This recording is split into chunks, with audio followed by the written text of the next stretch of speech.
ഇടുക്കിയിൽ ഇന്നലെ ഉണ്ടായ വലിയ മണ്ണിടിച്ചിൽ. ആ വലിയ മണ്ണിടിച്ചിൽ എന്ന് പറയുന്നത് ഇന്നലെ രാത്രി 10 മണിയോടെയാണ് അവിടെ അപകടമുണ്ടായത്. മണ്ണ് ഇടിഞ്ഞു കിടക്കുകയാണ്, ഇടിയാനുള്ള സാധ്യതയുണ്ട് എന്ന കണക്കിലാക്കി മുൻകരുതൽ എന്ന നടപടി എന്നതനുസരിച്ച് അവിടെ ഉണ്ടായിരുന്ന 22ഓളം കുടുംബങ്ങളെ മാറ്റിപ്പാർപ്പിച്ചിരുന്നു. ഈ മാറ്റിപ്പാർപ്പിക്കാനുള്ള നടപടിയെടുത്തത് ഇന്നലെ വൈകിട്ടാണ്. ഏകദേശം 5 മണിയോടുകൂടി സ്ഥലവാസികൾക്ക്, പ്രദേശവാസികൾക്ക് മുന്നറിയിപ്പ് നൽകുന്നു. മണ്ണിടിഞ്ഞു നിൽക്കുന്നുണ്ട്, അത് പൂർണ്ണമായും ഇടിഞ്ഞു വീഴാനൊരു സാധ്യതയുള്ളതിനാൽ ഇവിടെ നിന്ന് താമസം മാറിപ്പോകണമെന്ന് 22 കുടുംബങ്ങളോട് പറഞ്ഞിരുന്നു. അതിൻ്റെ അടിസ്ഥാനത്തിൽ ആ 22 കുടുംബങ്ങൾ അവിടെ നിന്ന് മാറി താമസിക്കുന്നു. അത് തൊട്ടടുത്തുള്ള അടിമാലി സ്കൂളിലേക്ക് അവർ മാറി താമസിക്കുകയാണ്. ആ മാറി താമസിച്ച കുടുംബങ്ങളിൽ നിന്നുള്ള 2 പേരാണ് അവരുടെ വീട്ടിലേക്ക് വന്നത്. ഒരു ഷോർട്ട് സമയം, ചെറിയൊരു സമയം മാത്രമേ അവർക്ക് വീടുകളിൽ നിന്ന് മാറാനുള്ള സമയം ലഭിച്ചിരുന്നുള്ളൂ. അതിനാൽ തന്നെ അത്യാവശ്യം വേണ്ട കാര്യങ്ങൾ മാത്രമേ ആ വീട്ടിൽ നിന്ന് വീട് മാറുമ്പോൾ അല്ലെങ്കിൽ വീട് വിട്ട് ഇറങ്ങുമ്പോൾ അവർ കയ്യിൽ കരുതിയിട്ടുണ്ടാകുള്ളൂ. ഒരു വീട് എന്ന് പറഞ്ഞാൽ നമ്മൾക്ക് എല്ലാവർക്കും അറിയാലോ, അതൊരു ഇമോഷനാണ്, കേവലം ഒരു കെട്ടിടം മാത്രമല്ല.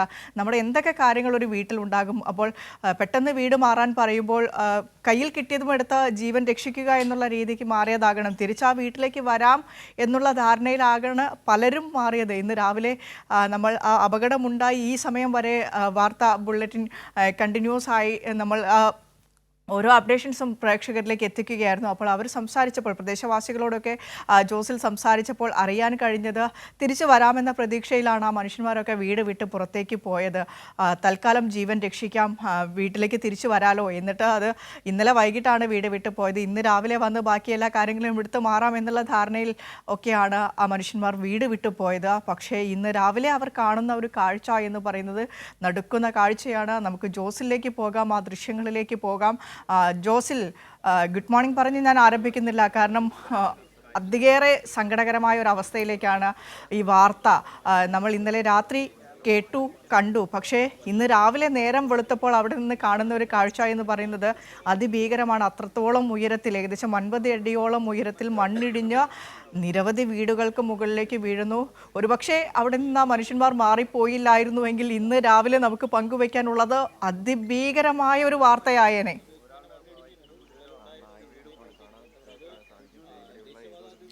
തീർച്ചയായിട്ടും വിനിഷ, വളരെ സങ്കടകരമായ ഒരു വാർത്തയാണ് നമ്മൾക്ക് ഈ രാവിലെയല്ല ഇന്നലെ രാത്രി ഒരു 10:30 മുതൽ നമ്മൾക്ക് തുടർച്ചയായിട്ട് ഒരു മനുഷ്യനെ മുൾമുനയിൽ നിർത്തുന്ന ഒരു വാർത്ത ഇങ്ങനെ തുടർച്ചയായി കൊടുക്കേണ്ടതായിട്ട് വന്നു. അതിന് പ്രധാന കാരണം ഇപ്പോൾ ഞാനിപ്പോൾ നിൽക്കുന്നത് വീടുകൾക്ക് മുകളിലാണ് എന്ന് വേണമെങ്കിൽ പറയാം. കാരണം ഞാൻ നിൽക്കുന്ന ഈ മണ്ണിനടിയിൽ ഏകദേശം 6ഓളം വീടുകൾ ഇവിടെ ഉണ്ടായിരുന്നു എന്നുള്ളതാണ്. ഈ മണ്ണ് ഇവിടെയെല്ലാം വിനിഷ ആദ്യം സൂചിപ്പിച്ചു, ഇവിടെ ഈ പ്രദേശത്തുള്ള ഈ കുടുംബങ്ങളെ 22ഓളം കുടുംബങ്ങളെ മാറ്റി പാർപ്പിച്ചില്ലായിരുന്നുവെങ്കിൽ ഈ ഉണ്ടാകുന്നത് ഇപ്പോൾ ഒരു മരണം എന്നുള്ളത് അതിനേക്കാൾ ഉയർന്ന എണ്ണത്തിലേക്ക് പോകുന്നൊരു സാഹചര്യം ഉണ്ടാകുന്നു. നമ്മൾ ഈ മാധ്യമപ്രവർത്തകരെല്ലാം നിന്ന്, അതുപോലെ ഈ പ്രദേശത്തുള്ള ആളുകളെല്ലാം ഇവിടെ നിന്നുകൊണ്ട് ഈ റിപ്പോർട്ട് ചെയ്യുന്നത്, കാര്യങ്ങൾ പറയുന്നത് ഒക്കെ നിരവധി വീടുകൾ അതിൻ്റെ മുകളിലാണ് നിന്നുകൊണ്ടിരിക്കുന്നത്. ഈ മണ്ണ് ഊർന്ന് വന്ന് കിടക്കുന്ന ഈ പ്രദേശത്തെല്ലാം വീടുകൾ ഉണ്ടായിരുന്നു. ബിജുവും സന്ധ്യയും ഒക്കെ താമസിച്ചിരുന്ന വീടാണ് ഇപ്പോൾ ഈ ചെരിഞ്ഞ് കിടക്കുന്നത്. അതായത് മുകളിൽ നിന്ന് ഈ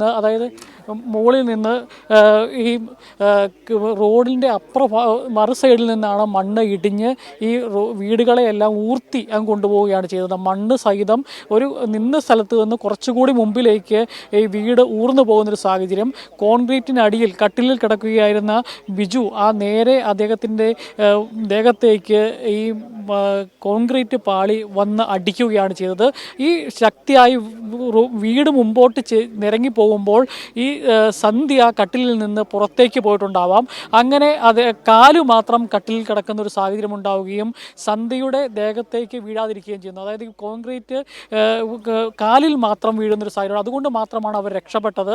എന്നാൽ ബിജുവിൻ്റെ ദേഹത്തേക്ക് പൂർണ്ണമായും ഈ കോൺക്രീറ്റ് പാളി അടിച്ചു വീഴുകയാണ് ചെയ്തത്. ഈ സന്ധ്യ അതിനുശേഷം ഈ അകത്ത് നിന്ന് ഒച്ചയും അതുപോലെ നിലവിളിയും ഒക്കെ ഉണ്ടായതിനെ തുടർന്നാണ് ഇത് രാത്രി 10:30 ഈ സംഭവം ഉണ്ടായപ്പോൾ തന്നെ ആദ്യഘട്ടങ്ങളിൽ, കാരണം 25ഓളം കുടുംബങ്ങളെ ഇവിടെ നിന്ന് മാറ്റി പാർപ്പിച്ചതുകൊണ്ട് തന്നെ ഇവിടെ ആളുകൾ ഉണ്ടാവില്ല എന്നൊരു ധാരണയായിരുന്നു. പിന്നീട് ആളുകൾ ധൈര്യസമേതം ഈ പ്രദേശത്തേക്ക് ഇറങ്ങി വന്ന് നടത്തിയ പരിശോധനയിലാണ് ഈ വീട്ടിൽ 2 പേർ ഉണ്ട് എന്ന് സ്ഥിരീകരിക്കുന്നത്. അവർ നാട്ടുകാർ പോലീസിനെയും ഫയർഫോഴ്സിനെയും എല്ലാം വിവരം അറിയിച്ചതിൻ്റെ അടിസ്ഥാനത്തിലാണ് ഇവർ വന്ന് ഈ രക്ഷാപ്രവർത്തനം നടത്തിയത്.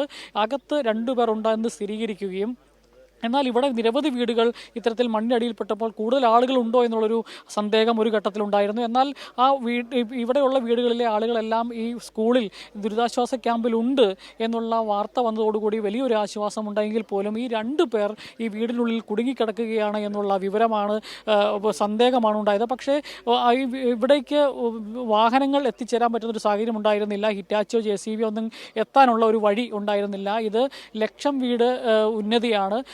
അവിടെ അടുപ്പിച്ചടുപ്പിച്ച് നിരവധി വീടുകൾ ഇങ്ങനെ ഉണ്ടായിരുന്നു. നേരത്തെ ഇരട്ട വീടുകളായിരുന്നത് ഒറ്റ വീടുകളാക്കി മാറ്റിയ പ്രദേശമാണ്. 50ലേറെ വീടുകൾ ഇവിടെ ഉണ്ടായിരുന്നു.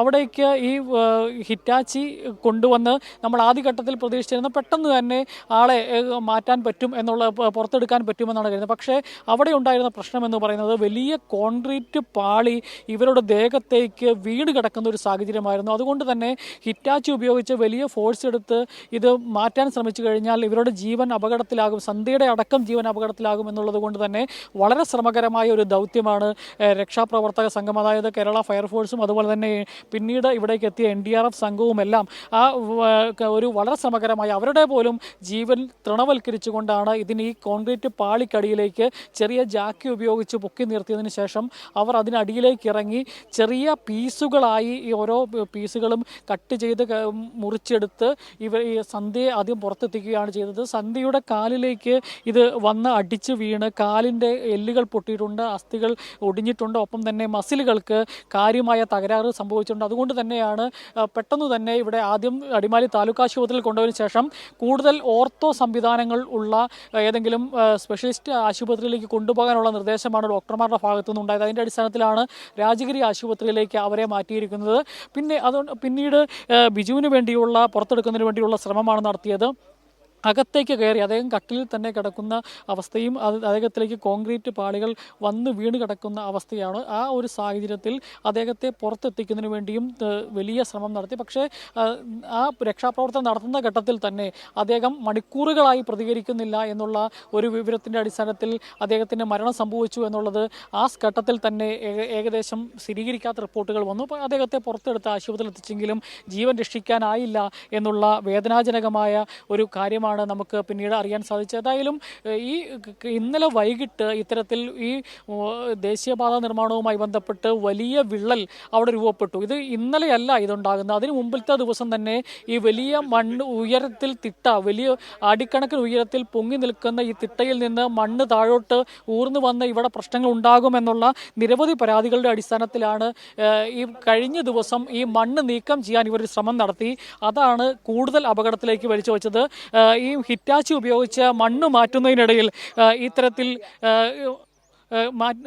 മണ്ണ് മാറ്റുന്നതിനിടയിലാണ് ഇത്തരത്തിൽ മണ്ണ് താഴേക്ക് ഇടിഞ്ഞു വരുന്ന ഒരു സാഹചര്യമുണ്ടായത്.